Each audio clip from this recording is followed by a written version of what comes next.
대한민국의 조용기 목사님을 소개합니다. 오늘 저는 여러분과 함께 홍수의 수레를 타신 야훼라는 제목으로 말씀을 나누겠습니다. 인류 문명은 교통수단의 발전과 함께 성장해 왔다고 해도 과언이 아닐 것입니다. 처음에는 두 발로 걷는 것이 전부였으나 그 다음은 짐승이 끄는 수레를 탔고 자전차를 탔고 자동차, 비행기 등으로 발전해 왔습니다. 그런데 오늘 읽은 성경에는 하나님께서는 이런 교통수단을 사용하지 아니하시고 홍수 때 홍수 위에 자정하셨다고 기록하고 있습니다. 즉 다시 말하면 홍수란 빨리 흐르는 큰 물인데 그 위에 앉으셔서 홍수를 수레로 삼고 하나님께서는 우리에게 다가오신다고 말씀을 하고 있는 것입니다. 영어 번역은 한국어보다 더욱 뚜렷이 이렇게 기록하고 있습니다. The Lord sit in front of the flood. 주님께서는 홍수 위에 보좌를 베풀고 그 위에 앉아서 홍수를 타고 오신다. 그렇게 말씀하고 있는 것입니다. 이 말씀은 우리들에게 무엇을 가르치기 위하여 이런 표현을 사용했을까요? 이 말씀이 우리에게 가르치는 깊은 의미가 있습니다. 첫째로 하나님께서는 홍수 때 홍수 위에 보좌를 배설하시고 그 위에 앉아서 타고 온다고 말씀하고 있는 것입니다. 홍수란 무슨 의미일까요? 홍수란 정상적인 평안하게 흐르는 강의 흐름이 아닙니다. 홍수란 급격한 폭우로 많은 물이 무섭게 넘쳐흐르는 것을 말합니다. 우리는 한강물이 평소에는 고요하고 잠잠하게 흐르는 걸 보았지만 홍수 때는 요란한 소리를 내고 무섭게 지동치듯 흘러오는 것을 보는 것입니다. 여러분, 이것은 홍수의 경험이란 삶의 평안하고 정상적인 흐름이 아닙니다. 큰 시련과 환란이 우리의 삶에 덮쳐오는 것을 말하는 것입니다. 우리들은 일생을 살면서 크고 작은 홍수의 경험을 할 때가 많습니다. 기대하지 않게 큰 시험과 환란이 홍수처럼 우리에게 휘몰아쳐 와서 우리의 가진 것을 다 휩쓸어가는 그런 경험을 한 적이 한두 번이 아닌 것입니다. 이와 같은 홍수가 우리에게 휘몰아쳐 오면은 보통 사람들은 이 홍수를 바라보고 혼비백산합니다. 겁을 집어먹고 안절부절하고 어찌할 바를 모르는 것입니다. 평상심을 잃어버리고 당황하게 되고 좌절하고 홍수로 말미암아 모든 것이 파멸에 이르게 되는 사람들이 많이 있습니다. 그러나 예수를 믿는 사람들은 홍수를 바라볼 때 오늘 이 성경이 우리에게 계시해 주신 이 말씀을 쫓아서 바라봐야 되는 것입니다. 왜냐하면 홍수는 홍수 그 자체로만 오는 것이 아니라는 것입니다. 인생에 다가오는 시험과 환란의 홍수는 그 위에 하나님이 보좌를 배설하고 그 홍수를 타고 우리에게 다가오신다는 것을 알아야 되는 것입니다. 왜 하나님께서 그냥 우리에게 찾아오셔도 되는데 홍수를 타고 우리에게 오실까요? 왜 시험과 환란이란 홍수의 수레를 타고 하나님께서 우리에게 다가오실까요? 우리가 하나님을 잘 믿고 순종하며 주의 뜻대로 산다면 하나님께서 무엇 때문에 우리에게 홍수를 보내시고 그 홍수 위에 타시고 우리에게 다가오실 리가 있겠습니까? 그러나 여러분, 하나님께서 우리에게 홍수를 타고 오신 이유는 우리가 하나님을 저버리고 불순종하고 인본주의에 서서 제 마음대로 살기 때문에 인간을 깨우치고 깨뜨리고 변화시키기 위해서 하나님은 홍수를 타고 우리에게 다가오는 것입니다. 이러므로 우리들은 우리에게 시험과 환란과 고통이 다가올 때 그 시험과 환란과 고통만 바라보고 아우성을 치고 부르짖어서는 안 됩니다. 그 홍수 위에 좌정하시고 타고 오시는 하나님을 바라볼 줄 알아야 되는 것입니다. 하나님과 나의 관계가 올바르게 되면 홍수는 조용해지고 마는 것입니다. 하나님과 나의 관계가 올바르게 되지 아니하면 홍수 위에 타고 오시는 하나님과 나의 관계가 나빠진 이상 홍수는 계속 휘몰아쳐 올 것입니다. 홍수에 우리는 음몰되고 말 것입니다. 오늘 이 세상에 다가오는 홍수는 그 위에 하나님께서 타고서 다스린다는 것을 알아야 됩니다. 하나님과 우리의 관계가 정상적이고 올바르게 되면 하나님은 홍수를 다스리시는 것입니다. 홍수에서 내리시고 홍수를 그치게 하시는 것입니다. 이러므로 우리에게 홍수가 다가오는 때는 우리가 홍수 위에 앉아 계시는 우리 하나님을 바라보고 그 앞에서 회개하고 통회하고 자복해야 되는 것입니다. 오늘날도 그러므로 하나님께서는 홍수를 타고 우리에게 오셔서 우리에게 회개시키고 자복시키고 우리를 깨우쳐서 변화시키고 하나님의 참된 백성으로 만들어주신다는 것을 알아야 될 것입니다. 시편 30편 4절로 6절에 보면 주의 성도들아 야훼를 찬송하며 그 거룩한 이름에 감사할지어다. 그 노염은 잠깐이요 그 은총은 평생이로다. 저녁에는 울음이 기속할지라도 아침에는 기쁨이 오리로다. 내가 형통할 때 말하기를 영영이 유동치 아니라 하였도다. 그러므로 홍수를 타고 오시는 이 하나님을 우리는 항상 바라보고 홍수 자체를 보고 두려워하지 말고 그 위에 계신 하나님 앞에 엎드려서 깨어지는 우리들이 되어야 될 것입니다. 둘째로 성경은 말씀하기를 야훼는 영영토록 왕으로 좌정하신다고 말씀하고 있는 것입니다. 오늘날 사람들은 하나님을 왕으로 인정하지 않습니다. 하나님을 한 자기 삶의 조그마한 부분으로 밀어찍힌 사람도 있고 하나님을 전혀 인정하지 아니하고 자기가 자기 인생의 왕이 되어서 사는 사람이 대다수인 것입니다. 그러나 홍수를 타고 오시는 하나님은 바로 왕으로 좌정하신 것입니다. 하나님은 왕으로서 이 우주를 다스린 것입니다. 왜냐하면 하나님은 우주를 창조하시고 우주를 존재케 하셨으니 우주는 하나님의 것입니다. 하나님께서 우주를 지배하고 다스리는 왕이신 것은 당연한 이신 것입니다. 하나님께서는 친히 그 말씀으로 하늘과 하늘들의 하늘을 지어서 땅과 바다와 그 가운데 모든 것을 지었었습니다. 지은 자가 지은 것을 소유하시고 지은 자가 지은 것을 다스리는 것은 당연한 이치인 것입니다. 그러므로 우주의 대왕은 하나님이라는 것을 우리가 알아야 되는 것입니다. 그뿐 아니라 주님은 인간의 역사를 다스리시는 왕이신 것입니다. 사람들은 자기 스스로가 인간의 역사를 다스린다고 생각하지만 인간의 역사의 알파와 오메가는 하나님인 것입니다.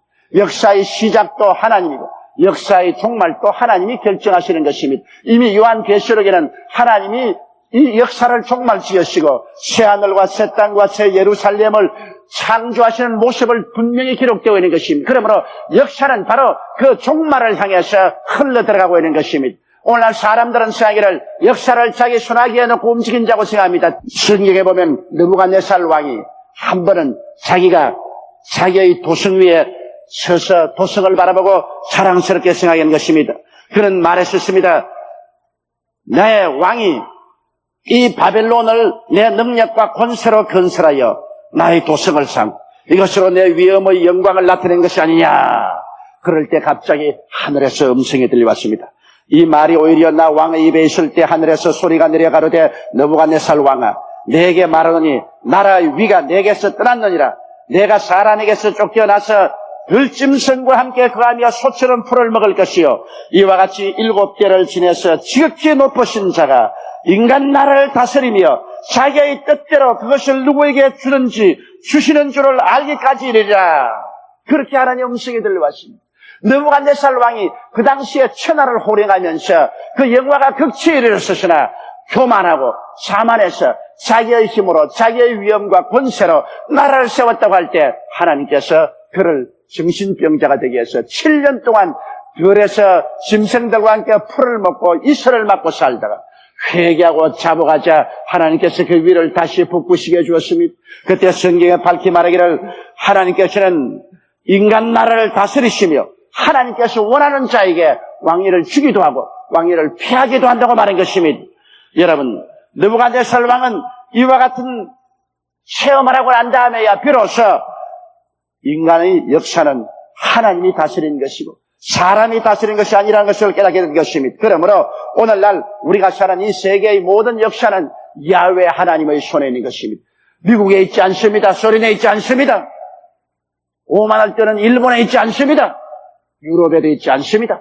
인간의 역사를 다스리는 이는 하나님인 것입니다. 하나님은 왕으로 영영이 좌정하시는 것입니다. 그러므로 주님 그 발 앞에 엎드려서 주여 주께서는 토기장이시여 나는 토기에 불과하오니 주님께서 나를 만드신 대로 순종해서 살기를 원합니다. 하나님 중심으로 순종해 살면은 주님께서 여러분을 손잡고 이끌어 주시는 것입니다. 그러므로 우리의 한 목적은 뭐냐? 우리는 주 되신 하나님을 경배하고 순종하며 섬기며 사는 것입니다. 여러분과 나는 이 땅에서 내 육신의 정욕과 안목의 정욕과 세상 사랑을 섬기고 살려고 만드는 것은 아닙니다.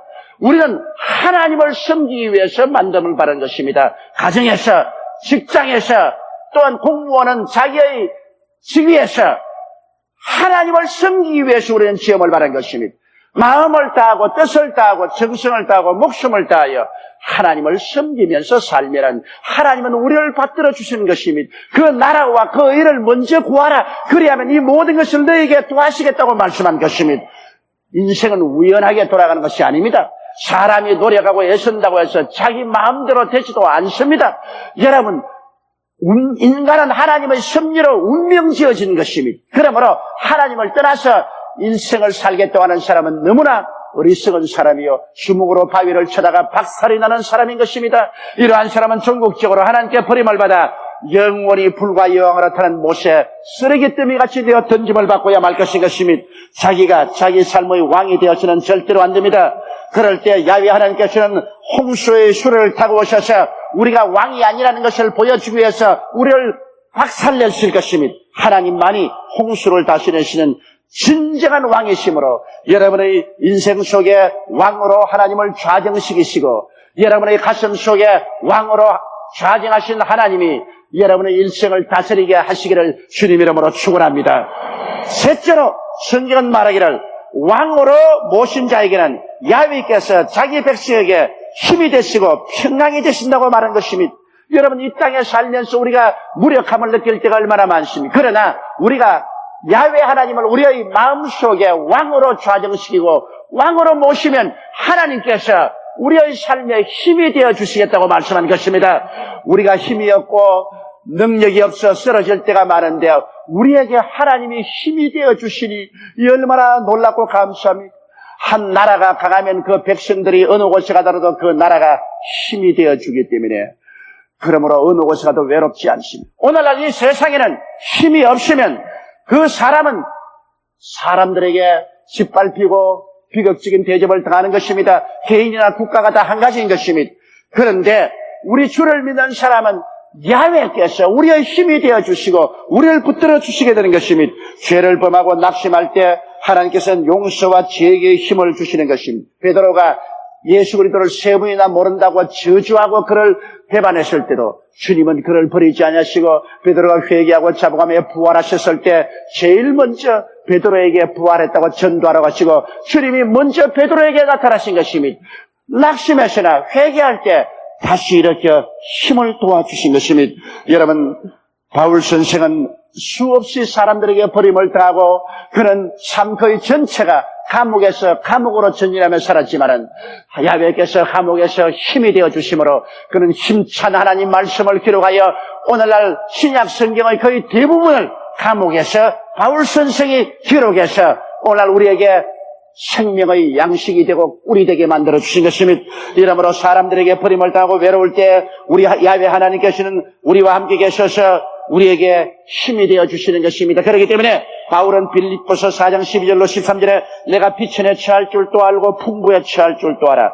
모든 일에 배부르며 배고픔과 풍부와 궁핍에도 일체의 비결을 배웠노라. 내게 능력 주신 자 안에서 내가 모든 것을 할 수 있다고 말씀한 것입니다. 우리 주님께서는 우리 속에서 우리의 힘이 되셔서 어떠한 처지에도 적응할 수 있도록 우리를 도와주시는 것입니다. 우리가 생활에 실패하고 절망할 때가 얼마나 많습니까? 그래서 사랑하는 형제 친구들도 다 떠나고 나 혼자 이 세상에 버림받았다고 생각할 때도 야훼 하나님은 우리에게서 힘이 되어 주셔서 다시 재기에서 일어날 수 있게 만들어주는 것입니다.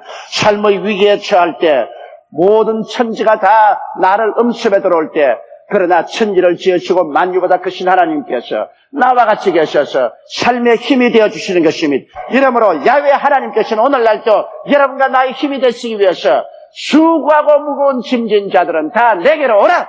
내가 너희를 쉬게 하겠다고 말씀하시는 것입니다. 우리 속에 왕으로 하나님을 모셔드리면 하나님은 우리의 삶에 힘이 되어주시는 것입니다. 그뿐 아니라 야훼 하나님은 우리에게 평강을 주시겠다고 말씀하는 것입니다. 하나님은 야훼 샬롬 평강의 하나님입니다. 하나님이 우리에게 왕으로 임재하여 계시면 우리의 마음속에 평강이 넘칩니다. 빌립보서 4장 6절로 8절에 아무것도 염려하지 말고 오직 모든 일에 기도와 간구로 너희 구할 것을 감사함으로 하나님께 아뢰라. 그리하면 모든 지각에 뛰어난 하나님의 평강이 그리스도 예수 안에서 너희 마음과 생각을 지키시라고 말씀한 것입니다. 이승만 대통령 시대에 무임소 장관을 했던 고 박영수 씨의 간증한 저의 신금을 늘 울리곤 합니다. 6.25 사변이 일어날 때 그는 피난을 못하고 서울에 남았습니다. 공산당들이 서울을 점령했을 때 그는 한 평범한 장사꾼으로 자기를 치장하고 머리에 바구니를 이고 십신을 신고 험한 옷을 입고 한강을 건너서 그런 남쪽으로 도망을 쳤습니다. 그러다가 천안에서 공산당에게 잡혔습니다. 그는 모진 고문을 당하고 밤새도록 취조를 당한 결과에 무임소 장관이라는 것이 나타났습니다. 그는 아직까지도 젊은 여성이었습니다. 그런데 그가 장사꾼이라니까 당신이 장사를 했으면 손이 이렇게 부드러울 수가 있느냐? 장사를 했는데 발이 이렇게 곱고 이쁠 수가 있느냐? 당신은 거짓말이다. 그래서 추궁을 한 결과로 그는 무임소 장관인 것을 발각이 되고 신속히 인민재판을 받아 사형선고를 받고 추운 겨울날 그는 뒤에서 총불을 겨눈 괴뢰군에게 밀리면서 사형장으로 끌려갔었습니다. 아침에 찬 공기에 햇빛이 비춰왔었습니다. 그는 민군이 총 끝으로서 그를 밀어제끼는데 그 밀리면서 그는 천안의 어느 산골짜기 산 밑으로 향해서 가고 있습니다. 그럴 때 그의 생애 속에 일생을 살아온 것이 두루마리처럼 펼쳐지더랍니다. 그는 교회 형식적으로 감리교회에 나갔지만은 그저 교회 가는 것이 좋다고 해서 나갔지 예수 그리스도를 구주로 모시냐는 평생을 교회에 나갔으나 예수를 몰랐습니다. 죽음을 향해서 걸어가는 그 마당에 그는 일생의 독립운동도 했고 국회의원도 했고 무임소 장관도 했지만은 일생을 살아온 모든 것이 하나도 의미가 없더라는 것입니다.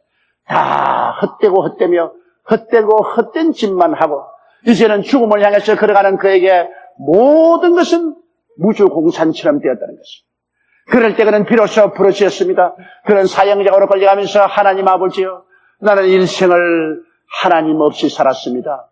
일생을 세상만 위해서 살았습니다. 나는 교회에 왔지만은 예수를 몰랐습니다. 오늘 내가 죄를 회개하고 자복합니다. 죽음을 향해서 걸어가는 이 마당에 예수를 구주로 모시더니 예수님 나를 구원하여 주시옵소서. 걸어가면서 기도를 했는데 갑자기 그 영혼 속에 태양보다 더 밝은 빛이 비쳐 들어오면서 그 마음이 불안과 공포가 순식간에 눈 녹듯이 사라지고 평강이 그 마음을 점령하는데 뱃속 밑까지 평안한 것입니다. 죽음을 향해서 걸어가는 발길이 그렇게 평안하고 좋을 수가 없어. 그는 목청이 터지라고 내 주를 가까이 하려 하면 십자가 짐 같은 고생이나 부르니까 뒤에 있는 인민군이 손끝으로 그를 허리를 콱 찌르면서 잠잠해라! 그러기에 죽으러 가는 이 마당에 내가 당신 명령에 순종하겠는가? 나는 이래도 죽고 저래도 죽을 사람이니 나는 나 사랑하는 예수님을 찬양할 수밖에 없다고 그냥 소리 높여 찬송을 불렀어. 그래서 산 밑에 가니까 벌써 구덩이를 파놓았어.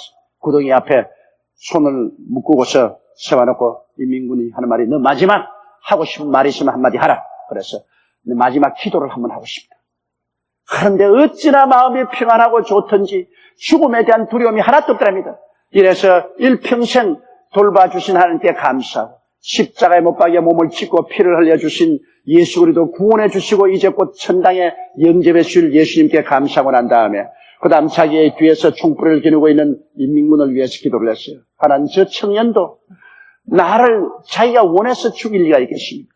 그는 군대에 끌려와서 조직사회에서 어찌할 수 없이 명령을 받아서 나를 죽이게 되는 것이니 살인죄를 용서해주고 저 영혼을 구원하사 예수를 믿고 함께 천당에 가게 하여 달라고 간절히 기도하고 난 다음 그 다음에 청년 이제 쏘시오. 그러니까 총을 안 쏘더랍니다. 빨리 쏘시오. 그러니까 훌쩍 죽으면서 당신이 날 울렸잖아. 그러더랍니다. 울지 말고 빨리 총을 쏘시오. 그러니까 나는 인민군으로 부름을 받기 전에 우리 집안이 다 예수 믿는 집안입니다. 우리 어머니가 교회 권사요. 우리 어머니가 밤낮으로 기도하는 것이 오늘 꼭 당신이 기도하는 것처럼 그렇게 기도를 했어. 우리 어머니 생각이 나서 나 당신을 총으로 쏠 수가 없어.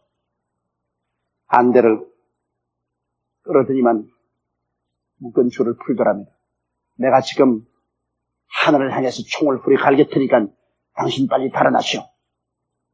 난 당신을 쏠 수가 없어. 그래서 그는 집신짝을 손에 들고 죽으라고 달려 도망을 치는데 이 청년은 하늘을 향하여 따발총을 내리 후리 갈기고 그리고 그 빈 무덤을 흙으로 채우고서 돌아가시죠. 그 박연숙 씨는 그 이후로 다시 수복이 되어서 국회의원으로 국회에 들어오고 난 다음 처음으로 국회 조찬 기도회를 설립하고 대통령 조찬 기도회를 그분이 만들었었습니다. 그간 나를 자기 집으로 초청해서 그 이야기를 했었습니다. 그러한 말이 제가 일생이 정치가로 살았고 정치적인 모든 영화를 다 누렸지만은 죽음 앞에 서게 될 때 헛되고 자기가 이제 정치가로서 남은 여생을 사는 것은 어찌하든지 대통령이나 정치인들을 다 예수께로 인도하고 예수님을 전도하기 위해서 그렇게 한다고 그 말을 제가 들은 적이 있습니다. 그때 그가 하는 말이 예수께서 가슴 속에 들어왔을 때 죽음을 향해 가는 그 발걸음이 그렇게도 평안하고 좋을 수가 없다. 그렇게도 평안하더라. 야훼 하나님이 우리에게 평강을 주지 아니하시면 그런 평강은 우리가 얻을 수가 없는 것입니다. 다 같이 고개숙여 기도드리겠습니다. 전능하시고 거룩하신 하나님 우리 아버지, 우리 하나님께서 왕으로 섬김을 받지 못하고 왕으로 경배를 받지 못하고 계심을 너무나 안타깝게 생각합니다. 많은 성도들이 하나님을 주여 주여 하지만은 하나님을 왕으로 섬기지 않고 왕으로 대접하지 않고 있사옵니다. 야훼 하나님이여, 그러기 때문에 하나님께서 홍수에 자정하셔서 우리에게 다가오시지 않습니까? 홍수를 만나 고난과 환난 속에 깨어지고 흐트러지고 그때야 비로소 하나님을 왕으로 모시게 된 사람이 얼마나 많습니까? 야훼 하나님이여, 하나님은 영원한 만물의 왕이시오, 역사의 왕이시오, 우리 삶의 왕이시오니 오늘 하나님 만왕의 왕 만주의 주 앞에 무릎을 꿇고 회개하고 자복하고 하나님을 우리의 생애 속에 왕으로 모시고 경배하고 섬기며 사는 우리들이 되게 도와주시옵소서. 하나님의 아들 예수 그리스도를 구주로 모시고 우리가 하나님을 왕으로 모시고 살게 될 때 하나님께서 우리 삶의 힘이 되어 주시옵소서. 하나님께서 우리 삶의 평화가 되어 주시고 금세 안심 내세 복락이 되어 주심을 감사드리옵고 예수님 이름으로 기도드리옵나이다. 아멘. 할렐루야. 아멘. 목사님 감사합니다.